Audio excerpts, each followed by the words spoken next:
Hey fam, Master Coach G here, thriving after 50, mind, body, soul. And in this week's episode, I am uncovering why is it that when we are not feeling well or when we're sick, why is it that our symptoms seem to become more magnified in the evening hours? I often wondered that, never could figure it out, and it's not something that's in our heads. It is a common thing for most people to feel that their symptoms get worse in the evening hours. So I decided I wanted to do some research on that and find out, well, what's up with that? Because I kept thinking, well, is it just in my head or whatever? But it's not just in my head. So I am going to talk about that subject today. This is Coach G, and I will see you on the inside.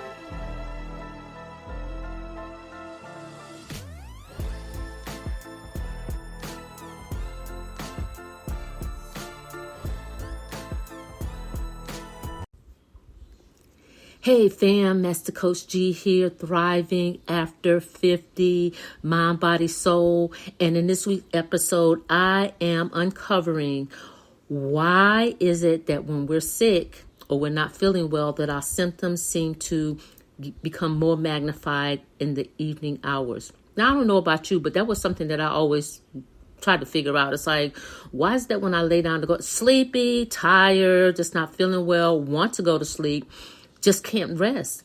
I don't know if you ever thought about that, but it was definitely a thought in my mind. And I've always thought about it, but just never, figured it out, never even researched it. And then my sister in Dallas ended up having bronchitis and pneumonia. And she, we would talk and she kept saying, sis, I just can't sleep at night. I sleep better during the daytime. And I just don't understand why I can't sleep. And so that really is what triggered this whole conversation in reference to, figuring out why we start to feel worse in the evening hours. And I don't know if you've ever wondered that, but I just had to do research on that. Because feeling worse at night when you're sick, it's a common experience. And I think that probably 99% of the people do experience that. So it's not just something that's in your head. It's not something that's just in my head. It's a real thing. Okay. So here are some of the main reasons why our symptoms intensify at nighttime. And I think we need to know this because then that way we can actually do something to be able to manage these symptoms. And that's why it's important that we understand why it happens so that we can do something to help that along, okay? First of all, we all have what we call a circadian rhythm, which is our body internal clock, okay?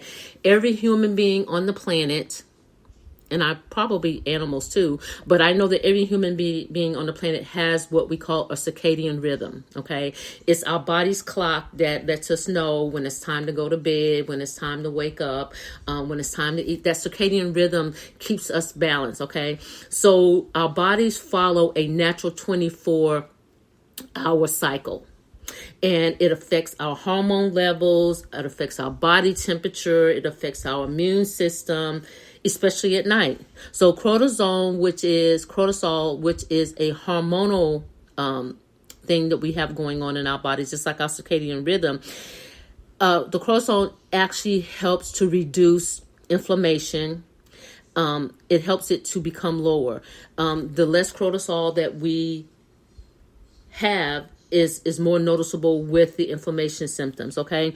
Because our immune system ramps up at night.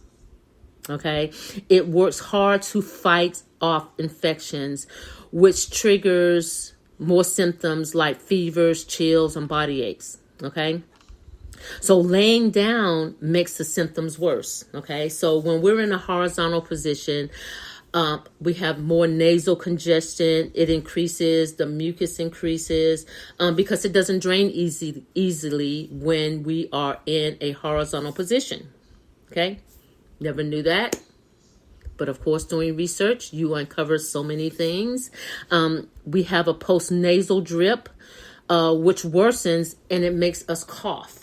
Okay, so when you're laying down in a horizontal position, you have the nasal congestion and it doesn't drain easily with the mucus. And that postnasal drip causes us to our coughing to increase.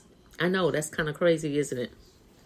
And if you have acid reflux, of course, that gets worse too. It intensifies as we're in a horizontal position, okay? And it definitely triggers coughing, which leads to a sore throat. You see, I mean, it's just amazing how our body works. So, but it's good to know this information so that way we will know what to do whenever we are not feeling well, okay? Fewer distractions during the daytime because, we're busy, we're not laying down. And if we are, all those other symptoms are not on high alert, if you will, okay? Because during the daytime, we're more active. And even if we don't feel well, we're more active during the daytime because most of the time people are still working, they're still cooking, they're still taking care of their families. But at night, the focus shifts. It shifts toward more inwardly, okay? So when you're not...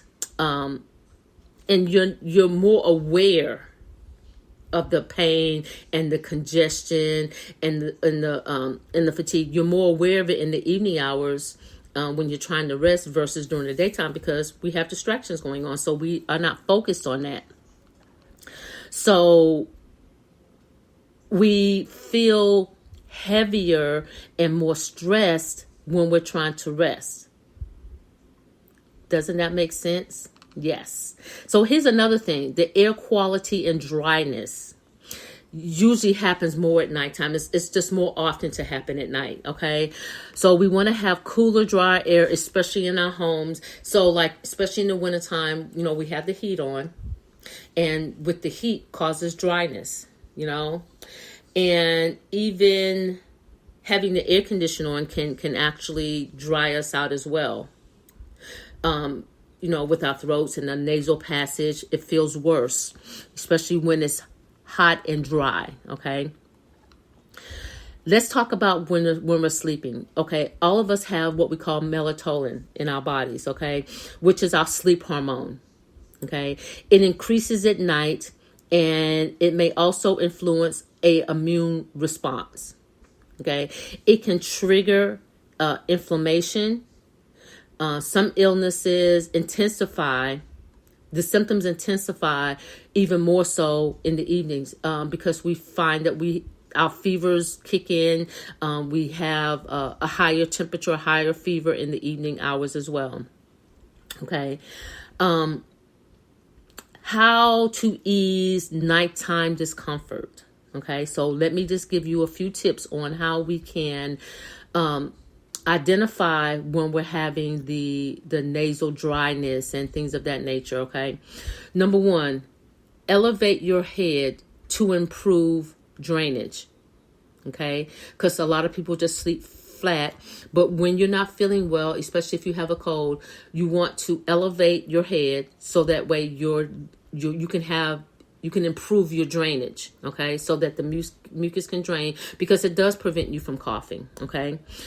Use a humidifier to ease the dryness, okay? That is a big thing because when you're dry, it definitely makes matters worse. Here is something else. Stay hydrated because it thins out the mucus. Okay, that's the reason why hydration is so important. The more hydrated you are, the less mucus you will find yourself having. See? A little tip right there. Stay hydrated to thin out the mucus.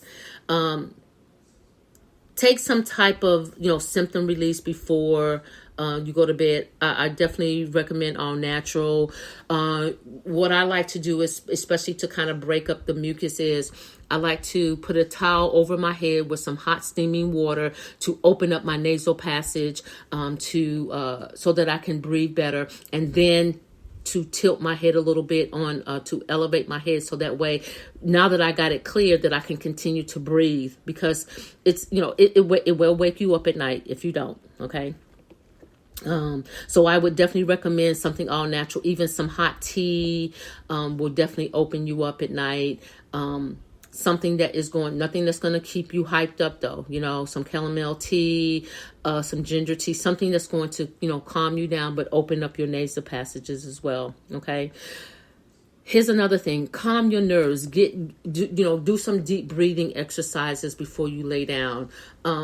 Get your body in a calm state So that way, when you do lay down after you've done the whole towel thing or the tea and the elevation of your head, calm yourself down, because, we tend to be a little bit more excited whenever we are sick. That it's just something about not feeling well that just magnifies things. So make sure that you're calming your nerves. Do some deep breathing exercises. Put on some gentle music, some sounds of some, waves or water or rain or something that's going to calm your spirit down. So that way you will be able to relax, because relaxing is a big part of making sure that you are not making those things intensified. So make sure that you calm your nervous system down, deep breathing or some calming music or some nice sounds, whether it's water running, the waves, something that's going to calm you down. Have you ever noticed that when you're sick, that nighttime just has a way of making it feel worse, because it's more magnified. So, and it's not your imagination, it's a real thing. So at sunset, your body's natural rhythm shifts. It does. And there's nothing we can do about it. It's just how our bodies are designed. Okay. Our hormones are different in the evening hours. But we have to recognize that and what it takes in order to calm those things down. Now, there's things that are natural that we can't do, but we can, try to calm those things down. Okay. So when you have more, it seems appear that you have more aches and pains and more congestion in the evening hours, especially like when you lay down, because it's just harder to get that mucus to drain whenever you're laying flat. That's the reason why you should always elevate your head in the evening time. And during the daytime, you have the distractions of just basically, just doing things. You may have a little sniffles, a few aches and pains, but it feels more magnified in the evening hours. Added dry nighttime air will definitely affect you. Okay. Immune system that ramps up while you're sleeping, and the symptoms hit harder. Okay. But our immune system is constantly fighting for us. That's why it's important to make sure that you stay hydrated, especially in the evening hours, that you are definitely hydrated. Elevate your head. Use a humidifier to help you to be able to rest at night. Okay. These things are important to help us during the evening hours, because those things do magnify. And it's just a natural response. It's not that we're doing anything any different. It's just a natural response, and our bodies just automatically go into that mode. So that's the reason why we have to be aware. And again, drinking plenty of water definitely reduces the mucus. It thins it out, and you definitely want to thin out that mucus, so that way when you do go to sleep, you don't wake up all stuffy and your head is all like feeling like somebody beat you over the head with a sledgehammer. So make sure that you are doing some deep breathing exercises before you go to sleep. Do something to relax your mind so that you don't be focused on that. Because, here's the thing about when you can't sleep at night, it just seems to be so magnified. It seems to be so big, because when you're focusing on, I just want to sleep. That's the number one thing. It's like, I would do anything if I could just fall asleep. But because your focus is on that, you don't go to sleep, because it's just taking up so much of your energy on focusing on going to sleep. So get your room nice and comfortable, get it nice and cool so that you can, that you'll be able to breathe. Thin out the mucus with water. And here's something else too. When you have a lot of mucus, like dairy products makes the mucus worse. So if you have a bronchitis, or if you have pneumonia, or if you just have a common cold, stay away from dairy products during that time frame, because it makes the mucus worse. So that's the reason why drinking plenty of fluids definitely helps to thin out the mucus. So it won't drain if it's not thinned out. Okay. So like I said, the towel trick is really good. I use that all the time whenever I do get stuffy, and I just cannot sleep in a hot room. I cannot sleep if my body temperature is hot. I cannot fall asleep. My nose just gets stuffy. I can always tell when the room is warmer because my nose starts to get stuffy. And once that happens, I know immediately I got to cool my body down. Okay. So make sure that you're paying attention to your body's rhythm, what happens to you at night. And you have to understand that, you do have a sleep hormone that you need to pay attention to. Your circadian clock, all those things are important to ease your nighttime discomfort. But make sure that you're elevating your head. That is the number one thing, that you are elevating your head, so that way you can have the drainage.